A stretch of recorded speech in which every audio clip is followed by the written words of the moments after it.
سلام دوستان، من مریم گوهرزاد هستم از آکادمی آرتارسان ساینس چین در خدمتتون هستم.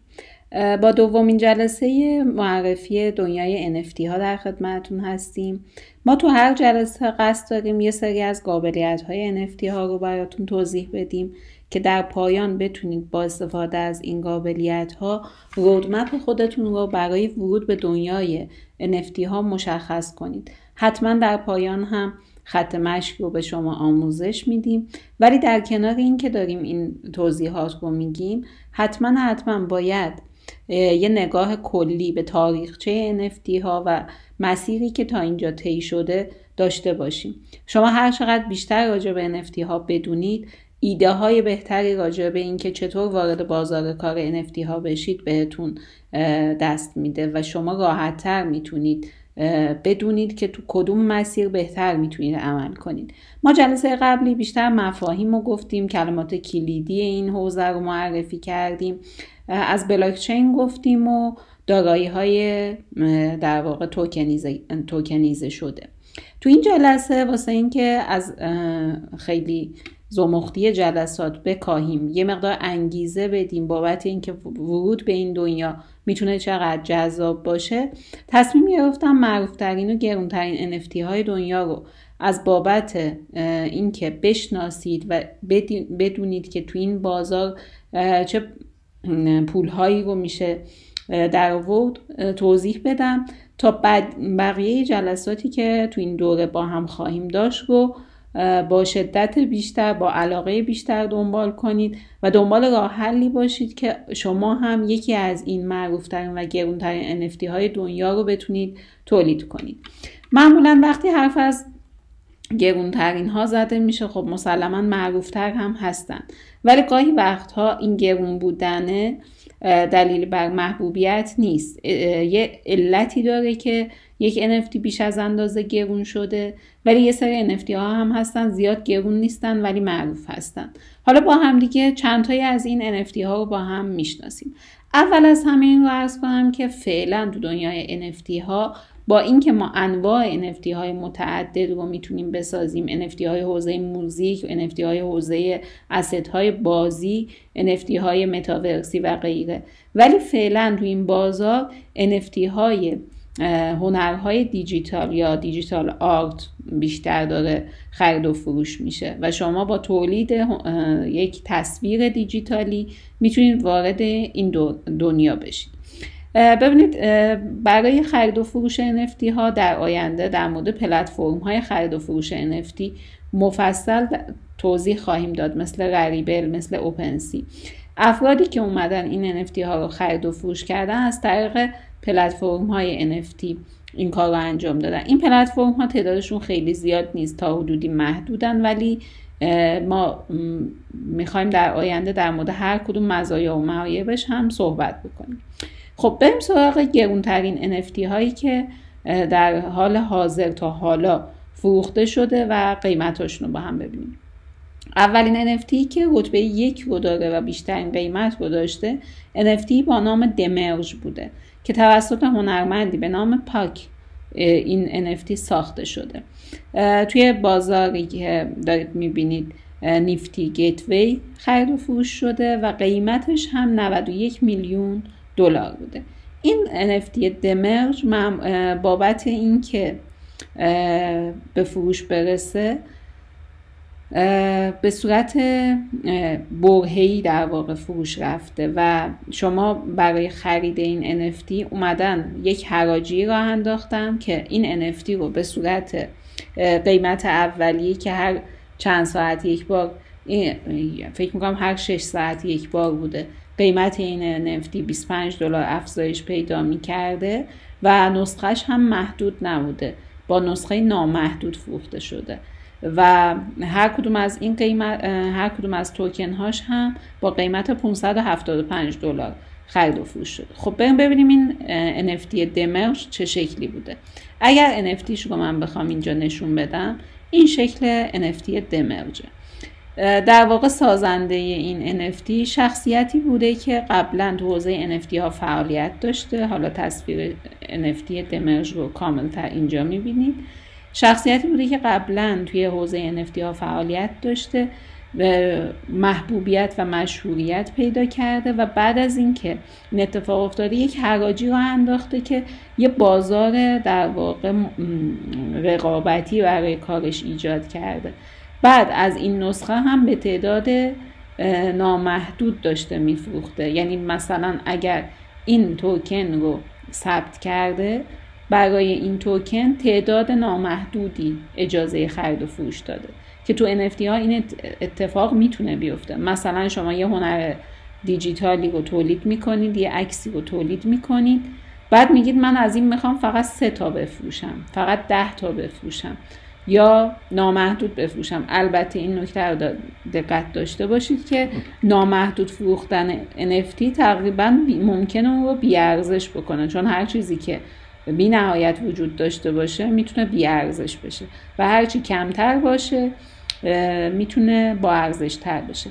علت این که این NFT تونسته این موفقیت رو به دست بیاره سیاست نوع فروش این NFT بوده و اینکه اون فرد هم تو حوزه NFT ها تبدیل به یک فرد معروف و مشهور شده. برای اینکه اینو بهتر متوجه بشید شما دقت کنید همین الان ما افراد مشهوری رو تو دنیا داریم، مثل فوتبالیست ها، مثل در واقع سلبریتی ها، یه سری افراد سیاستمدار و غیره که به خاطر مشهوریت و معروفیتشون امکان این که از این موقعیت استفاده کنن و درآمدهای بالایی رو ایجاد کنن وجود داره. حالا تو حوزه NFT ها هم شما میتونید تبدیل به آدم مشهوری بشید به شرطی که بتونید NFT های خوب تولید کنید، ماندگاری داشته باشید توی بازار و شروط لازم برای تولید NFT خوب رو هم رعایت کرده باشید و به مرور زمان شما به عنوان یک هنرمند توی این عرصه یه با سابقه حساب میشید و چون با سابقه هستید اثرهای شما قیمت خوبی خرید و فروش میشه. توی هر عرصه دوستان اینجوریه. شما همین الان نگاه کنید خواننده هایی که قدیمی ترن، ارزشمندتر موسیقیشون، نمیدونم ترانه هایی که میخونن و حتی تو عرصه فوتبال همین طوره. در واقع پیشکسوت ها همواره نسبت به افرادی که تازه کار هستن یه جایگاه اجتماعی بهتری رو دارن. پس شما برای اینکه وارد حوزه NFT بشید باید اول برای خودتون یک جایگاهی رو تو این عرصه ایجاد کرده باشید که از یک جایی بالاخره باید این اتفاق شروع بشه و بعد 1-2 سال میتونید از این عرصه استفاده کنید. الان هم که تو دوران رکود NFT ها هستیم، این میتونه خیلی در واقع شروع خوبی باشه. یعنی شما از دورانی که دوران رکود استفاده بکنید برای تولید NFT ها تا تو دورانی که دوباره این عرصه به یه عرصه ترند تبدیل میشه شما اونجا بتونید خودتون رو به نمایش بذارید و اثرتون رو مردم ببینن. ببینید بازار ارزهای دیجیتال تو تمام حالتهاش به این حالته که یه مدت صعودیه، یه مدت رکود داره، رنج یه مدت نزولیه. این شامل NFT ها هم هست. یعنی شما یه مقدار بیشتر تو حوزه ارزهای دیجیتال اطلاعات کسب کنید میبینید که این بازار نوسان داره، یه مدت ساکته، یه مدت شلوغه، یه مدت ترنده و غیره. ولی خب برای شروع ایام خوبیه که شما از الان شروع کنید تا 1-2 سال آینده بتونید بازدهی کارتون رو ببینید. خب NFT بعدی که میخوایم راجعش صحبت بکنیم NFT The First 5000 Days که این NFT رو هم اگر دقت بکنید 69 میلیون دلار فروخته شده توسط یک هنرمند به نام بیپل. اگر دقت کنید بین این NFT های پرفروش 2 نفر اسمشون تکرار شده، این بیپل، پاک، البته کریپتو پانک هم همینطوره. ببینید معمولا افرادی که یه اثر مشهور میسازن معروف میشن و اثرهای بعدیشون هم به نسبت اثرهای دیگران بیشتر دیده میشه، با قیمت بالاتری فروش میره. تو دنیای واقعی هم همینه. شما الان هنرمندی مثل استاد فرشچیان رو تمام آثارش رو با قیمت بالا میتونید بخرید، با قیمت پایین دیگه اثری تقریبا ندارن ایشون. خب پس وقتی شما به اون مشهوریت و معروفیت بتونید برسید تمام آثارتون با قیمت بالا خرید و فروش میشه. ولی تو این عرصه حالا راه حل هایی هم وجود داره. حتما نیاز نیست شما حتما خیلی مشهور بشید تا قیمت های بالایی خرید و فروش شه. گاه هم با یک توان متوسط ولی مداومت خوب هم میتونید رقم های مالی خوبی رو درآمد کنید. ما فعلا داریم جو بازار رو نگاه میکنیم که ببینیم نهایت درآمدهای خوبی که تو این بازار ایجاد شده سقفش چقدره، تا الان چه درآمدهایی تونستن بکنن. خب گزینه‌ای که The First 5000 Days رو گفتم، اگر اثرش رو با هم بخوایم ببینیم، اثرش اثر جالبیه. این اثری که دارید میبینید، این اثر باعث شد یک اتفاق جالب تو عرصه NFT ها اتفاق بیفته. من ویدئوی حراجی این رو هم دیدم، خیلی جذاب بود به نظرم. این شخص که این اثر رو تولید کرده، اگر بخوام عکس اصلی اثر رو نشونتون بدم، این اثره. شخصی بوده که طی 5000 روز که اسم اثر هم همینه، طرح‌های گرافیکی که طراحی کرده بوده رو که در طی 5000 روز طول کشیده اومده به هم چسبونده، همونطور که دارید میبینید، و این اثر رو توی یه حراجی توی NFT مارکت قرار داده برای فروش و توی این حراجی با قیمت 69 میلیون دلار فروش رفته. اگر بتونم در انتهای این ویدئوی حراجی این شخص رو هم قرار میدم که خودش داره نگاه میکنه که هی قیمت حراجی توی سایت هی قیمت میره بالا و بالاتر و واقعا برای خودش هم باور نکردنیه که اثرش به این قیمت فروخته شده. خب این چرا تحولی در دنیای NFT ها ایجاد کرد؟ در واقع این اثر یه اثر ترکیبیه، ترکیبی از زمان تو عمر یک هنرمند که برای آثار مختلف وقت گذاشته و تونسته آثاری که قبلا حتی ازش استفاده چندانی هم نمی برده رو بیاره و تبدیل به یک درآمد خوب بکنه. که گاهن خیلی از هنرمندانی که آثار هنری کار میکنن همین اتفاق براشون میفته، یعنی از صفر شروع کردن به یه جاهای خوبی رسیدن و شما هم تو این اثر میبینید که تمام این آثاری که از این شخص تولید شده از یک برهه‌ای در واقع پشت سر هم یه سری تعداد عکس رو تولید کرده که هر کدوم توی یه فضای کاری خاصی بوده و این اومده سابقه خودش رو به رخ کشیده. این که من یه هنرمندیم که این همه سال توان در واقع گرافیکی داشتم، توان هنری داشتم و حالا دیده میشم و این هم یه اتفاق جالب بود که با قیمت خیلی بالایی هم فروش رفت. گزینه بعدی که میخوام خدمتتون بگم گزینه فکر میکنم کریپتو پانک ها هستن. کلاک هم هست، هیومن وان هم هست. ببینم کلاک رو هم عکسش رو این پایین گذاشتیم، با 52 میلیون فروش رفته. بعدی هیومن وانه. این هیومن وان هم باز دوباره یه کار جدید و ابداعی انجام داده. این اثر که 28 میلیون دلار فروش رفته فقط یک اثر هنری دیجیتال نیست. در واقع این باکسی که دارید میبینید یه باکس واقعیه که داخلش یک تصویر چند بعدی قرار گرفته، یک فضانورده که انگار داره داخل اون راه میره. اگر عکس دیگری از این بیارم به این شکل که این رو انگار ترکیبی از تلویزیون چند بعدی و ترکیبی از یک هنر دیجیتال رو استفاده کردن. خب این یک کار کاملا خلاقانه بوده، خود اثر فیزیکیش هم موجود بوده و طرفی که این رو ابداع کرده اومده از ساختار گرافیکی که خودش طراحی کرده، ترکیبش با یه تکنولوژی مثل تلویزیون 3 بعدی و غیره، یک محیطی رو ایجاد کرده که یک فضانورد گویا انگار شبیه اینه که داره توی یه فضایی مداوم قدم میزنه، شب میشه روز میشه و غیره. خب این هم ارزشش به خاطر اون کار یونیکی بوده که این شخص انجام داده. در واقع توی NFT ها شما هر چقدر خلاقانه تر عمل کنید، هر چقدر کار یونیک تری رو ارائه بدید، بیشتر پیروز خواهید بود. و ممکنه این اتفاق برای کالاهای دیگری هم بیفته. ببینید تو زمانی که NFT ها تازه مطرح شدن، حتی برندهایی فکر میکنم اگه اشتباه نگم مثل آدیداس اومدن چند تا از جوراب های مربوط به تولیدات خودشون رو NFT کردن.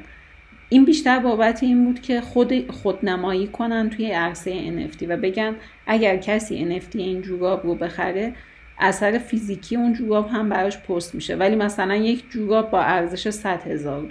خب چون شما داری اون جوراب، فقط اون جوراب رو نمیخری، شما یک اثر دیجیتالی ماندگار در بلاکچین رو داری میخری و خود اون ماندگاری در بلاکچین که در سالهای آینده میتونه ارزشمند بشه، به اون اثر ارزش داده. پس فقط به این ایده فکر نکنید که من فقط باید اثر دیجیتال بسازم. گاهن اثر دیجیتال شما ممکنه نمود فیزیکی هم داشته باشه. مثلا یک تابلو نقاشی کشیدید، میخواید اون تابلو نقاشی که دستی کشیدید رو دیجیتالیش رو NFT کنید و به فرد حتی خود تابلو رو هم اهدا کنید. یا خیلی هم میگن نه ما تابلو رو اصلا نمیخوایم به فرد بدیم، فقط اثر دیجیتالش رو میفروشیم، خود تابلو رو اصلا از بین میبریم. ولی این مهم اینه که شما به عنوان یک هنرمند تو چه حوزه دیجیتال چه حوزه غیر دیجیتال، اون سوابق هنری خودتون رو بتونید به مردم نشون بدید تو عرصه NFT ها. خب بریم اثر بعدی. اثر بعدی کریپتوپانک ها بودن. کریپتوپانک ها من اینجا تصویرهاشون رو آوردم. اثری بود که از یک مجموعه تشکیل شده، در واقع کلکسیونه. اگر دقت کنید یک کلکسیون عکس 24 در 24 پیکسلیه و اگر حالا روشون من نگه دارم قیمت هایی که فروخته شده شاید باور کردنی نباشه. مثلا همینی که دارید میبینید $78,000 فروخته شده، 35 اتریوم، یا مثلا این اثر 39 اتریوم یا $87,000 فروخته شده. از محبوب ترینشون آیدی 5822 7523 بوده و 4156، چند تایی هم که اینجا دارید میبینید. این کریپتوپانک چون کالکشنه، این هم یه جذابیت جدید بهش داده. در واقع اجازه میدید یعنی شما توی کالکشن ها که یک اثر هنری ازش تعداد خاصی وجود داشته باشه تو حالتهای مختلف. اول از همه این که این اثر پیکسلیه و بعد با تعداد پیکسل محدود اشکال مختلفی از یک حالا شخص رو ایجاد کرده. بعد هر کدوم از این آثار که با یه الگوریتمی هم ایجاد شده آیدی دارن یا شماره دارن و این شماره شما میتونید مثلا آیدی شماره فلان رو بخرید یا فلان رو. حالا اینجا چه رقابتی به وجود میاد؟ این رقابت به وجود میاد که افرادی که مثلا 2 تا از اینها رو خریداری کردن مشتاق اینن که فرضاً یه آیتم دیگر رو هم خریداری کنن. مثلا این آیتم با این آیتم مشابه همن، فقط حالا یه سیگاری اضافه تر داره. چون حالت کلکسیونه، افراد خیلی مشتاقن که کلکسیون رو جمع آوری کنن و خودشون اکثر آیتم های کلکسیون رو داشته باشن و این خودش ایجاد رقابت میکنه. مثلا اینکه شما کلکسیونی از مثلا چاقوهای خاص دارید، نمیدونم کلکسیونی از تمبرها دارید و وقتی یک جایی یه تمبر خاصی دارید میبینید دلتون میخواد این تمبر بیاد تو کلکسیون شما قرار بگیره. خب این کریپتوپانک ها تعدادشون هم زیاده همونطور که دارید میبینید، ولی یونیک هستن. یعنی این اثر با این فرق داره. حتی مثلا اینو مشابهش رو بالا دیدیم ولی توی پیکسل ها و توی یه نمادی توشون فرق داره. مثلا یا کلاهشون با هم فرق داره یا عینکشون فرق داره یا رنگش با هم فرق داره و به این شکل. حالا بین این اثرهایی که دیدیم چند تا شمارش نسبت به بقیه قیمت‌های بالاتری فروش رفته، مثلا این که $23 میلیون فروش رفته، این یکی نمیدونم $11 میلیون فروش رفته و الی آخر. خب دقت بکنید دوستان، شما ممکنه کالکشن بسازید و این کالکشنتون هم داخلش حتی از هر نمونه چند بار بفروشید. این هم یکی از راه حل هاییه که میتونید استفاده کنید برای تولید NFT ها. بقیه NFT هایی که شما میتونید در موردش حتی فکر کنید، مثلا ایجاد NFT های مشابه عکس های دیجیتال، ایجاد NFT هایی مثل همین کریپتوپانکی که پیکسلی هستش، NFT های مربوط به طراحی های سه‌بعدی که اینم یه نمونه از اون طراحی سه‌بعدی داره، NFT های مربوط به موسیقی میتونید تولید بکنید، NFT های مربوط به اثرهای معماری، نمیدونم اثرهایی که به صورت دیجیتالی طراحی میشه ولی از ایده و سبک فکری شما نشأت میگیره هم میتونید استفاده بکنید. من اینجا سعی کردم گرونترین ها رو بابت این بگم که شما ذهنیتتون در مورد NFT ها باز باشه، یعنی ببینید که ممکنه انتهایی نداشته باشه این چیزی که دارید واردش میشید و خودتون رو دست کم نگیرید. گاهن ایده خلاقانه شما در جایی از دنیا به نظر خیلی ها ارزشمند میاد و میشه این کار رو انجام داد که دیده شد و درآمد ایجاد کرد توی عرصه بین المللی. یه سری هم NFT های محبوب داریم. محبوبیت ها رو بر اساس تعداد دنبال کننده یا شناخته تر بودنشون ما داریم میگیم. ببینید شما هر NFT که دارید ملاحظه میکنید ممکنه توی اون پلتفرمی که اون NFT ثبت شده دنبال کننده یا همون فالوور رو داشته باشه. بر اساس این خب بیشتر شناخته میشه، بیشتر دیده میشه و غیره، که من لیستی از اینها رو هم آوردم. ولی خب یه موضوع دیگه هم که باید توی حوزه NFT ها در نظر بگیرید، جدای از این که بعضی از NFT ها توی پلتفرم های مثل راریبل، اوپنسی و غیره خرید و فروش میشن، بعضی از NFT ها در واقع قرارداد یا اسمارت کانترکت مخصوص خودشون رو دارن و ارز دیجیتال مخصوص خودشون رو دارن که این رو اگر بخوایم با هم دیگه یه مروری بکنیم، قبلا هم یه اشاره کوچیکی بهش کردم.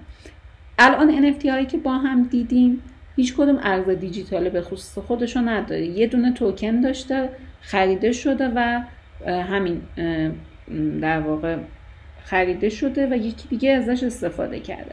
ولی بعضی از NFT ها که حالا تو کوین مارکت کپ من کاتگوری NFT ها رو فعال میکنم، مثل این NFT، مثل این NFT، مثل این NFT، حالا لیستوار دارید میبینید، من اینجا هم لیستوار اسامیشون رو آورده بودم. اینها به علت داشتن مارکت کپ و ارز دیجیتالی که مخصوص خودشونه و در واقع در بین مردم محبوبیت ایجاد شده در موردشون، بازار خرید و فروش بیشتری دارن. در واقع منظور اینه که مثلا تو این حوزه NFT های که دارید میبینید، فرضاً حالا هر کدوم از اینا رو من باز بکنم، یه تعداد NFT وجود داره که الان اینجا نگاه کنید، آیتم این NFT 8888 تاست. خب حالا توتال اونرش چند تاست؟ 4000 تا، یعنی ممکنه 4000 نفر از این 8000 تا رو خریدن. نفری مثلا 2 تا 3 تا، گاهن یکی یه دونه، یکی 3 تایی خریده و توتال ولیومی که دارید میبینید این مقداره. یعنی از خریده شدن این NFT ها مبلغی با این اندازه که میشه 536,000 اتریوم، که خود اتریوم هم 2500 در واقع دلاره، در واقع پول توی این NFT جمع شده. یعنی صاحب این NFT الان مالک این مبلغ پوله. خب و ممکنه این NFT ها خرید و فروش بشن بین افراد و اولین نفری که در واقع این رو فروخته مالک اون NFT بوده که فروخته، حالا با یه رقم پایین تر یا بالاتر فروخته، الان دست مردم ممکنه به هم دیگه این رو بفروشن و دوباره این توتال ولیوم اضافه میشه. ممکنه مثلا چند ماه بعد بیایم ببینیم خب رقم ها افزایش پیدا کرده. همونطور هم که دارید میبینید تو این نمودار خرید و فروش NFT ها میبینید که یه جاهایی رقم ها یهو بالا رفته، باز اومده پایین، دوباره یک بار بالا رفته، دوباره اومده پایین و بیشترین فروش ها هم مثلا مال آیدی های این آیدی و این آیدی و این آیدی بوده.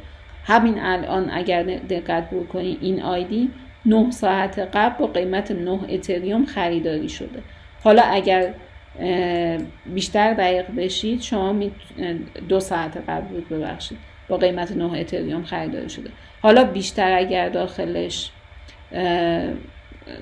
وارد بشید و چک بکنید متوجه میشید که مثلا قیمت قبلش مثلا 8 اتریوم بوده، نفر جدید اومده 9 اتریوم این رو برای فروش گذاشته. و بیشتر هم میتونید در مورد این خرید و فروش ها، اسمارت کانترکت هاش و اینکه از کی به کی فروخته شده کامل ببینید. همطور که میبینید اینها رو لیستوار اینجا آورده، آیتم ها رو اینجا آورده و شما میتونید تک به تک NFT هایی که تمایل دارید ببینید، چک کنید و مطمئن بشید که این صحبت هایی که من میکنم چقدر صحت داره و چقدر واقعیه. تک به تک اینها رو هم از کوین مارکت کپ و هم از پلتفرم هایی که بعداً توضیح میدم میتونید چک کنید.